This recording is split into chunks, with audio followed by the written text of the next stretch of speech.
Mr. President, I come to the floor today to once again talk about the outdated practice of changing our clocks twice a year. This weekend, my constituents back home in Alabama and across America will be forced to change their clocks. As a result, it will be dark in Washington, D.C. at 5 p.m. next week. In the 5 years I have served here in the Senate, making daylight savings time permanent is the number one issue that I hear about back home. I'm proud to have joined my colleague, Rick Scott, earlier this year in reintroducing the Sunshine Protection Act to make daylight savings time permanent on the federal level. Unfortunately, it has been brought to the floor for a vote. So here I am advocating once again to make the outdated practice of changing our clock a thing of the past.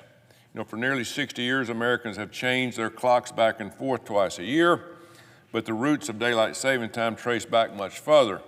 Daylight saving time was introduced during World War I and then reused again during World War II as a temporary way to help conserve fuel and energy. Following the ends of both wars, the decision was to spring forward and fall back, was returned to individual states. It was until 1966 when the system of changing our clocks twice a year that we use now was made permanent. Changing our clocks twice a year might have made sense in the 60s, but it doesn't make sense anymore.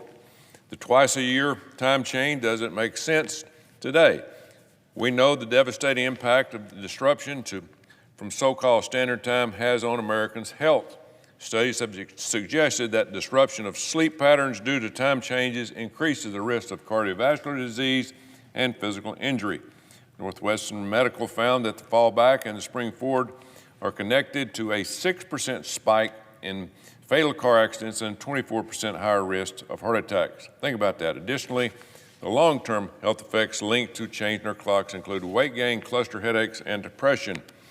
You would think we would listen to all that. Bottom line, shifting our clocks disrupts sleep patterns, and it has been proven time and time again to be harmful to the health.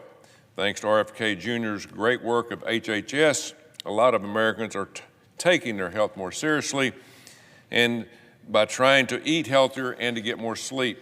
Switching the clock back and forth is the exact opposite of making America healthy again movement that RFK Jr. has championed.